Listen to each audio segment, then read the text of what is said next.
Hello Hindi medium academy में आप सभी का स्वागत है। आज इस वीडियो में हम देखेंगे कक्षा 8 का जो अध्याय 7 है घन और घनमूल, इसके ऊपर बहुविकल्पीय प्रश्न का भाग 1। क्योंकि ये भाग 1 है बहुविकल्पीय प्रश्न का, तो जो प्रश्न होंगे वो आसान से रहेंगे। भाग 2 में हम थोड़ी कठिन प्रश्नों को ट्राई करेंगे, ठीक। लेकिन अभी हम सिंपल क्वेश्चंस को देखने वाले हैं। तो चलिए शुरू करते हैं प्रश्न संख्या 1 से। और अगर आपको इस चैप्टर में कहीं दिक्कत है तो टेंशन लेने वाली कोई बात नहीं है। पूरा चैप्टर मैंने अच्छे से आपको समझाया हुआ है, एनसीईआरटी की हर एक प्रश्नावली समझाई हुई है, लिंक डिस्क्रिप्शन में है, आप देख सकते हैं। चलिए पहला जो प्रश्न है आप ट्राई करो कि आप इसका उत्तर दे पाओ कमेंट्स में। प्रश्न है 20 का घन कितना होगा। आपके सामने 4 ऑप्शन है A, B, C और D। ठीक है, आपको बहुत सिंपल से क्वेश्चन यहाँ देखने को मिलेंगे।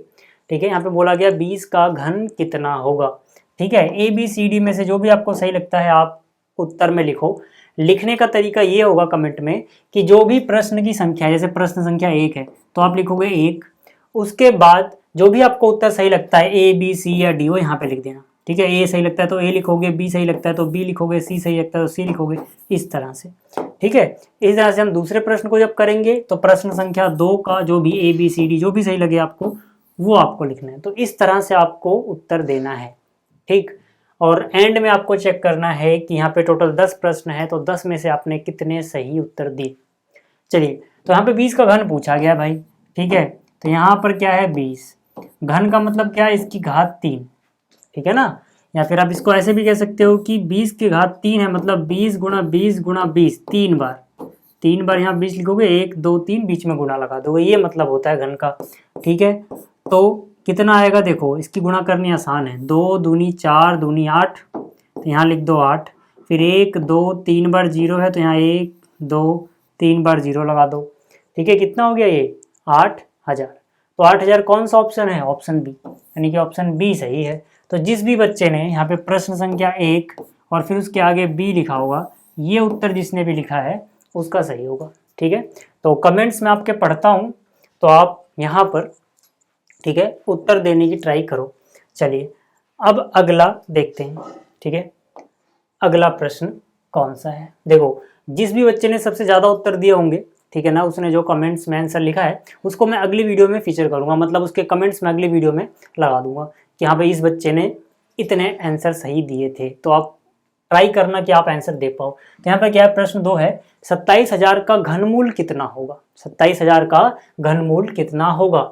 अब देखो पिछली बार घन था, यहाँ पे घनमूल है। घनमूल किसका है, 27000 का। अब घनमूल का निशान देखो ये होता है छोटा सा 3। ठीक है, वर्गमूल जैसा ही बनाओगे लेकिन यहाँ पे छोटा सा 3 बना दोगे। अगर मैं यहाँ पर छोटा सा 3 ना बनाऊं, ठीक है, तो ये वर्गमूल का निशान होता है। तो जब आपको यहाँ कुछ नहीं नजर आता, वर्गमूल वाले केस में यहाँ पे 2 होता है, लेकिन अगर हम 2 ना भी लिखे तो अंडरस्टूड है कि 2 ही होगा, तो वो वर्गमूल होता है। ठीक है, 2 लिखो मत लिखो, लेकिन जब घनमूल के लिए करोगे तो यहाँ पे 3 लिखना पड़ेगा। ठीक है, अब देखो यार घनमूल निकालना इसका आसान है, क्यों, क्योंकि देखो लास्ट में 3 शून्य का, ठीक है, एक ग्रुप है। तो आपको याद रखना है हर 3 के बदले में 1 आता है, यानी 3 बार शून्य है तो 3 बार शून्य के बदले में 1 बार शून्य आएगा बाहर। 6 बार होता तो 2 बार शून्य आता, 9 बार शून्य होता तो 3 बार आता, मतलब हर 3 शून्य के बदले में 1 शून्य आएगा बाहर। और 27 तो आप जानते हो यार 3 का होता है, 3 का घन 27, तो 27 घनमूल 3, 3 गुणा 3 गुणा 3। समझ में आ गई बात। तो इसका क्या होगा, 30 होगा घनमूल, यानी ऑप्शन ए। तो जिस भी बच्चे ने यहाँ पर प्रश्न संख्या 2 फिर उसके आगे ए लिखा होगा उसका उत्तर सही है। ठीक है, किसी को समझ में नहीं आया तो एक बार और देख लो, इसको हम ऐसे भी समझ सकते हैं कि भाई 27 को लिख लिया 3 गुणा 3 गुणा 3, और यहाँ पे 27 के बाद 1000 है, 27 गुणा 1000, 1000 को लिख सकते हो 10 गुणा 10 गुणा 10, ऐसे भी समझ सकते हो। तो 3 बार 3 के बदले में 1 3 बाहर, 3 बार 10 के बदले में 1 10 बाहर, 10 गुणा 3 यानी 30 है ना। आप कैसे भी सोचो, आपकी मर्जी है। फिलहाल जो सही उत्तर है वो है इसका 30, यानी ऑप्शन ए। ठीक, दूसरा भी समझ में आ गया होगा। तीसरा ट्राई करो। तीसरा जो प्रश्न है इसमें बोला गया है कि भाई घनमूल बता दो 125 का। अब देखो यहाँ पे घनमूल का निशान ही बना हुआ है ना, ये देखो यहाँ पर, ठीक है ना 125। अगर मैं ऐसे लिखूँ तो ये वर्गमूल हो जाएगा, लेकिन यहाँ पे अगर मैं छोटा सा 3 लिख देता हूँ तो मतलब ये घनमूल है। ठीक है, तो 125 अब आप कैसे करते हो, अगर आपको डायरेक्ट याद है कि भाई 5 का घन तो 125 होता है, तो 125 का घनमूल 5 हो जाएगा, तब तो ठीक है, आप सीधा आंसर क्या लिख सकते हो 5। तो 5 कौन सा ऑप्शन है? Option A. अगर आपको ऐसे नहीं याद है तो आपको टुकड़े करने पड़ेंगे भाई। 125 है, अगर आपको नहीं याद है ऐसे तो 5 से करोगे, 5 दूनी 10, 5 पंजे 25, फिर 5 गुणा 5 25, फिर 5 एकम 5। 3 बार के बदले में 1 बार आता है ना। 3 बार 5 गुणा 5 गुणा 5 आएगा, उसके बदले में 1 5 बार लोगे, 3 के ग्रुप के बदले में 1 बार। ठीक है, तो ये भी होगा। ये सारी चीज़ें मैं आपको समझा चुका हूँ जब मैंने आपको चैप्टर पढ़ाया था। चलिए अगला प्रश्न देखो, इसमें बोला गया है इसका मान बता दो। यहाँ पर भी अपने को घनमूल ही निकालना है, ठीक है, लेकिन यहाँ पे भिन्न दे दी है 27 बटे में 1000। ये तो हो जाना चाहिए, हर बच्चे से हो जाना चाहिए। ठीक है, अब बताओ इसमें से ए बी सी डी कौन सा सही है? प्रश्न संख्या 4, 4 के आगे ए बी सी या डी लिखो कमेंट में। ठीक है, जो भी आपको सही लगता है, जो भी सही लगता है आप लिखो। चलिए मैं मान के चल रहा हूँ कि आप वीडियो पॉज कर रहे हो और फिर कमेंट में आंसर लिख के फिर आगे बढ़ रहे हैं हम। तो यहाँ पे देखो 27 का तो वर्गमूल सीधा घनमूल सीधा सीधा कितना 3 हो जाएगा, क्योंकि इसको आप 3 गुणा 3 गुणा 3 लिख सकते हो, जब भी हमने पीछे किया था। 1000 का कितना? 3 बार 0 तो 1 बार 0, यानी कि 10 हो जाएगा। तो 3/10, 3/10 कौन सा ऑप्शन है? ऑप्शन है 3/10। यानी जिस बच्चे ने 4 के आगे ए लिखा है कमेंट में, उसका यहाँ पर सही है। ठीक, चलिए अगला प्रश्न देखते हैं। अगला प्रश्न है, एक सम संख्या का घन सदैव एक डैश संख्या होता है। यहाँ खाली स्थान है, खाली स्थान में क्या आएगा? सम आएगा, विषम आएगा, भाज्य आएगा, इनमें से कोई नहीं आएगा। जो भी आपको लगता है आप यहाँ पे उत्तर लिख सकते हैं, ए बी सी या डी में से। तो देखो अपने पास अगर कोई सम संख्या है और इसका हम घन करेंगे तो हमें वापिस से एक, ठीक है, सम संख्या ही मिलेगी। ठीक है, जैसे आप देख लो 2 लिख लो, 2 का घन करोगे, 2 एक सम संख्या थी, 2 का घन 8 भी एक सम संख्या होती है। 4 ले लो, 4 की घात 3 करोगे 64 आएगा। ठीक है, 64 भी एक सम संख्या है क्योंकि 4 एक सम संख्या थी। इसी तरह से कुछ और ले लो, चलो एक सम संख्या 6 ले लेते हैं। 6 का घन कितना होता है? 216। तो ये एक सम संख्या है, तो ये भी एक सम संख्या है। तो मतलब कोई भी सम संख्या का घन सम संख्या होता है और विषम संख्या का घन विषम संख्या होता है। तो यहाँ पे क्या आएगा? सम संख्या का घन सदैव एक सम संख्या होता है। यहाँ पे क्या आएगा? सम। सम कौन सा ऑप्शन है? ऑप्शन है। ठीक है, तो ये हो गया प्रश्न संख्या 5। चलिए अगला ट्राई करो कि आप इसका उत्तर दे पाओ। बोला गया निम्न में से कौन पूर्ण घन है? पूर्ण घन है, ठीक है, पहला ऑप्शन, दूसरा ऑप्शन, तीसरा, चौथा। तो जिन बच्चों को घन याद है, कम से कम 10 तक तो याद होने चाहिए, तो वो तो देख के बता देंगे यार। 343 जो होता है ना, ये 7 का घन होता है। मतलब हम 343 को लिख सकते हैं 7 गुणा 7 गुणा 7, है ना। तो यहाँ पे जब हमने इसके अभाज्य गुणनखंडन किया तो हर जो 7 है कितनी बार आया? 3 बार आया। 3 का ग्रुप बन गया, तो मतलब ये पूर्ण घन है। इसको आप नहीं लिख सकते, जैसे अगर आप 4 को लिखना चाहोगे तो लिखोगे 2 गुणे 2। यहाँ पे 2 ही हैं, ठीक है, जबकि 3 होने चाहिए। हर चीज़ जो भी गुणनखंड में आई हो 3 बार होनी चाहिए, यहाँ पे नहीं है, तो ये पूर्ण घन नहीं है। ऐसे 81 भी करोगे नहीं मिलेगा, 124 भी करोगे नहीं मिलेगा। कौन है पूर्ण घन? 343। ठीक है, चलिए अगला देखते हैं। अगला है निम्न में से कौन पूर्ण घन नहीं है। पिछली बार पूछा गया था कौन पूर्ण घन है, यहाँ पे पूछा गया पूर्ण घन नहीं है। तो जो प्रश्न की लैंग्वेज है, जो इसकी भाषा है, यहाँ पे जरा देख के चलना, ठीक है। कभी लिखा होता है घन नहीं है वो बताओ, कभी लिखा होता है घन है वो बताओ, और इसमें ही बहुत बार गलती हो जाती है। चलिए घन नहीं है, देखो ये तो घन है, 125 5 का घन होता है, 27 3 का घन होता है, 64 4 का घन होता है, ये पूर्ण घन नहीं है।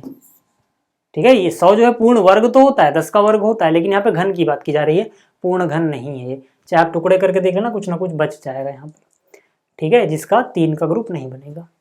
चलिए अगला देखो, किस सबसे छोटी संख्या से गुणा करने पर 392 एक पूर्ण घन संख्या बन जाएगी। मतलब 392 है, इसको हम किस छोटी से छोटी संख्या से गुणा कर दें, छोटी से छोटी संख्या से, कि गुणा करने के बाद जो आए वो एक पूर्ण घन संख्या हो।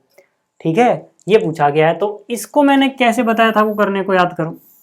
इसको मैंने कहा था कि आप इसके अभाज्य गुणनखंड कर लो, ठीक है, पहले टुकड़े कर लो। तो 2 का पहाड़ा एक बार, 2 एकम 2, 3 में से 2 गया, 1 बचा हुआ, 1 के आगे 9 यानी 19, और 2 का पहाड़ा 9 बार 18, 2 का पहाड़ा 6 बार 12। फिर 2 से करोगे, 2 नीम 18, 19 में से 18 गया, 1 बचा, 1 क्या गया 6 नी 16, 2 अट्ठे 16। फिर 2 से करोगे 98 दिया, 2 चौक 8, 2 नीम। फिर ये 7 से होगा, 7 सत्ते 49, 7 सत्ते 49, फिर 7 एकम 7। ठीक है ना।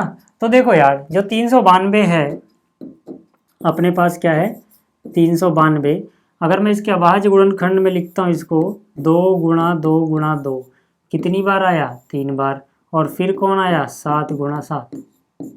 क्या बोला गया, किससे गुणा की जाए। तो आप सिंपल सा दिमाग लगाओ यार, हमें पूर्ण घर बनाने के लिए हर एक गुणनखंड 3-3 बार चाहिए होता है। ये 3 बार है, कोई दिक्कत नहीं है, 2 को तो। 7 को दिक्कत है, क्या 2 7 है, 1 7 की कमी है।